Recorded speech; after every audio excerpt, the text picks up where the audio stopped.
At just 41 years old, Ryan Melcher revealed a secret he had carried for over half his life. He was Doris Day's only grandson, yet he learned of her death not through a phone call, but by waking up to a social media notification. The happy memories of his childhood were replaced by a painful mystery. For 14 years he had been forbidden from seeing his grandmother. The reason wasn't a family feud or a personal falling out, but a battle involving manipulation, seclusion, and a business manager who stood between them. This is the heartbreaking story of what really happened behind the gates of her estate. Before we uncover what really happened, tell us in the comments.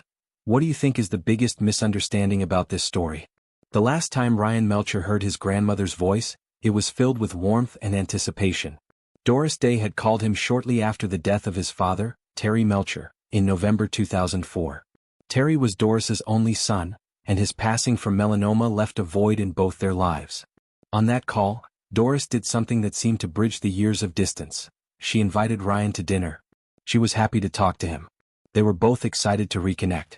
Ryan agreed to meet her at the family-owned Cypress Inn in Carmel, California, a place that held years of family history. He had no reason to believe anything would stand in their way. But what happened next would change everything. A week later, Ryan arrived, expecting to see his grandmother for the first time in years. Instead, he was met not by Doris but by a stranger, a man who had recently become her business manager. And before the dinner could even begin, Ryan was pulled aside for a conversation that would seal his fate. He was asked a question that no grandson should ever have to answer. Why do you want to see Doris? What could possibly justify keeping a grieving grandson from his own grandmother just weeks after his father's death? The man on the other side of the table had an answer ready. He told Ryan that he couldn't see his grandmother, citing the divorce between Ryan's parents as his excuse. Ryan was left bewildered, standing in the very inn his family had owned, being told he wasn't welcome. He was young, still scarred from losing his father, and unprepared for the fight that was about to begin. But this wasn't just a misunderstanding. Ryan would later learn that this manager had already begun systematically cutting people out of Doris's life. The dinner never happened. And the silence that followed would stretch for 14 long years. For Ryan, the question that haunted him was simple. How did his grandmother, a woman who had been so excited to see him, let this happen? The answer, he would discover, lay not with Doris, but with the man who had quietly built a wall around her world. What Ryan didn't know was that this manager, Bob Bashara, had not just intercepted him at the Cypress Inn. He had begun a broader campaign of isolation, firing the longtime members of Doris's Animal Foundation board and replacing them with his own family. Ryan was not the only one who had been cut out. And as he would later piece together, the story of his separation from his grandmother was part of a larger pattern that had defined her life. A woman who had been manipulated by those closest to her for decades. As he walked away from the inn that day, he couldn't have known that he was walking away from his grandmother for the last time. But he also couldn't have known that someone was watching from the outside, someone who had been trading letters with Doris for years, and who had heard a very different version of the story. If you're enjoying this story, subscribe so you never miss our next documentary. Dr. Bob Bashara was, by all accounts, an unlikely figure to hold such power over a Hollywood legend. A veterinarian from Omaha, Nebraska, Bashara had initially connected with Day through their shared passion for animal welfare. Their bond was forged over a common cause, not the glitz of show business. When he joined her team 20 years before her death, he appeared to be a dedicated ally, eventually rising to become her business manager and the chief financial officer of the Doris Day Animal Foundation. From the outside, it seemed like a harmonious partnership. But to Ryan Melcher and others on the outside, it became increasingly clear that Bashara was not just managing Doris's affairs, he was managing her life. The invitation to dinner that Ryan received from his grandmother after his father's death was a glimmer of hope. However, the meeting at the Cypress Inn was not a family reunion, but a calculated interception. Bashara's question, "Why do you want to see Doris?" was a strategic barrier, a tactic to frame a grandson's love as a suspicious motive. He cited Ryan's parents' divorce as justification, a family matter that had already been settled in court years prior. It was a masterclass in manipulation, planting a seed of doubt while presenting himself as the gatekeeper. Ryan, young and grieving, was blindsided. This stranger had not only halted a dinner, he had severed the last direct line between a grandmother and her only grandchild. What Ryan would later discover painted an even more sinister picture. Bashara, he learned, had not just cut him out. He had systematically dismantled the inner circle of Doris Day's world. Ryan alleged that Bashara had fired all the long-standing, trusted members of the board of the Doris Day Animal Foundation and replaced them with his own family members. While her publicist would later claim these board changes were due to members passing away, Ryan's account suggests a quiet, sweeping takeover. The wall that was built around Doris was not just a fence to keep Ryan out. It was a strategy to control the legacy, the finances, and the very narrative of her final years. If this story surprised you, share it with someone who would enjoy uncovering forgotten Hollywood stories. But perhaps the most haunting detail is how this isolation played out in Doris's final hours. When she passed away in May 2019 at the age of 97, her only grandson did not receive a call. He didn't learn the news from a family member. He woke up to a social media notification. The woman who had been so excited to see him just a week before that fateful dinner died without him by her side. Yet, while Ryan was shut out, one person remained to offer a radically different perspective, a longtime pen pal who had exchanged over 500 letters with Doris. And what he revealed challenged the narrative that Bashara was acting alone. He suggested that Doris was a woman who, throughout her life, had been seeking something, and in Bashara, she may have found a familiar, trusted figure. The question that lingers is not just what Bashara did, but what Doris knew, and whether she was truly a passive victim or a willing participant in her own seclusion. As Ryan Melcher pieced together the fragmented story of his grandmother's final years, one voice emerged that offered clarity. Mike DeVito wasn't a celebrity or a business associate. He was a fan who, over decades, had exchanged more than 500 letters with Doris Day. Their correspondence was deeply personal. She shared details about her life, her dogs, her memories, and her heartbreak. DeVito knew Doris Day not as the screen legend, but as a lonely woman trying to make sense of a life filled with betrayal. When news of the estrangement broke, DeVito didn't understand it. "The story with the grandson is so weird," he told reporters. He had seen no evidence that Doris wanted Ryan cut out. In fact, he said the exact opposite.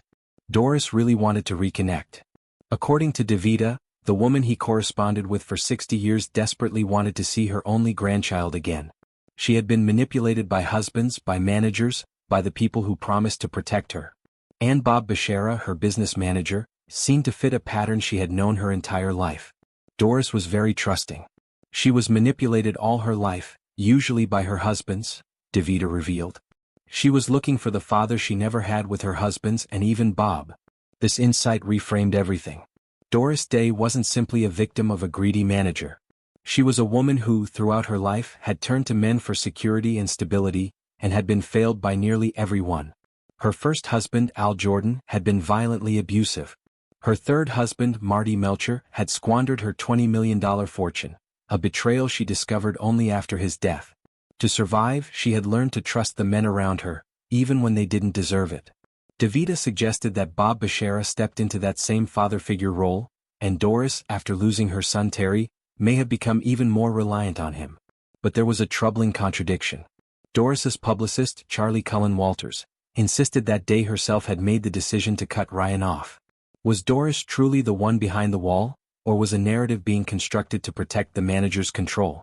DeVito's testimony left little room for ambiguity. The woman he knew through 500 letters wanted to see her grandson. The cancellation of that dinner was not her choice. If this story surprised you, share it with someone who would enjoy uncovering forgotten Hollywood stories.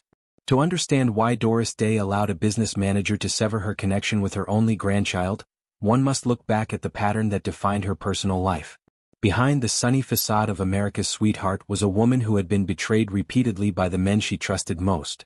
Her first husband, Al Jordan, was violently abusive. Her third husband, Marty Melcher, squandered her $20 million fortune, a devastating betrayal she discovered only after his death.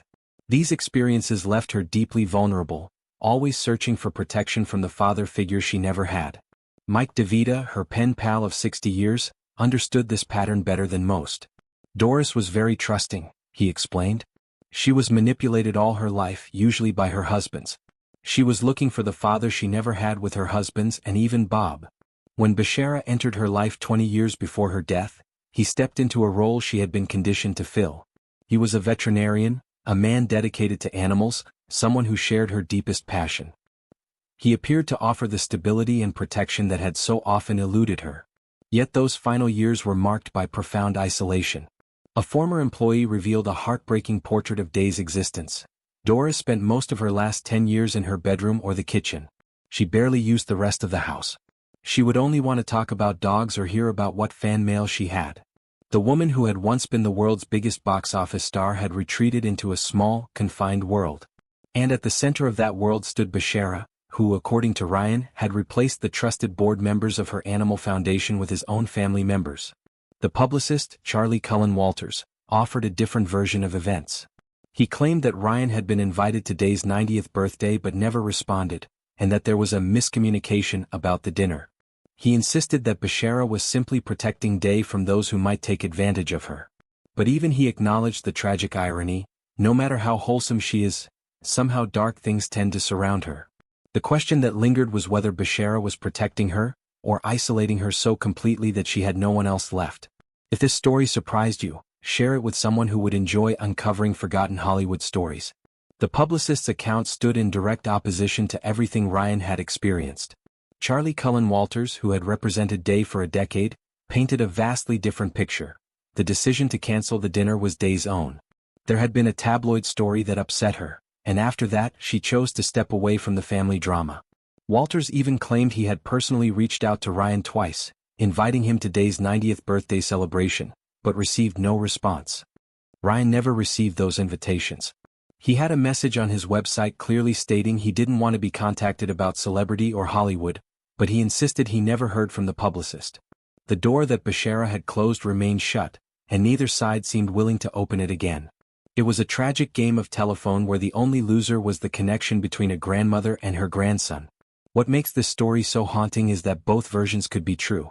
Day, a woman who had been betrayed by those closest to her entire life, may have genuinely believed that stepping away was the safest choice. A former bodyguard revealed in 2013 that Day had become increasingly isolated and was losing her sharpness. She was confined to her house for much of her days, surrounded by different people than the one she had trusted for years. The woman who once owned the silver screen had become a prisoner in her own estate. But Ryan Melcher, now 40 years old, is not looking for revenge. He has built a successful career as a real estate agent in Carmel, living a normal life far removed from the Hollywood legacy he was born into. He married Brittany Giamenko, and together they have a pet dog named Ozzy.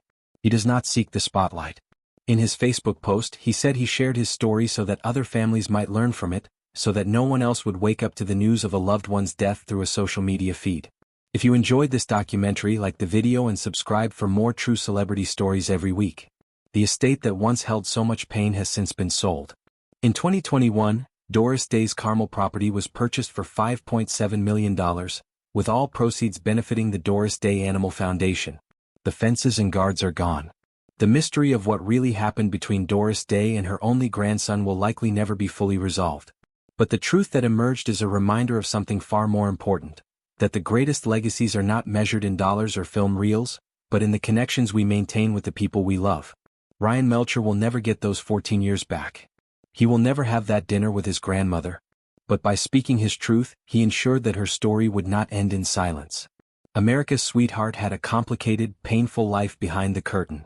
And her grandson, at 41, finally revealed what she kept hidden for decades: not just the isolation, but the enduring power of a family's love, even when it was kept apart.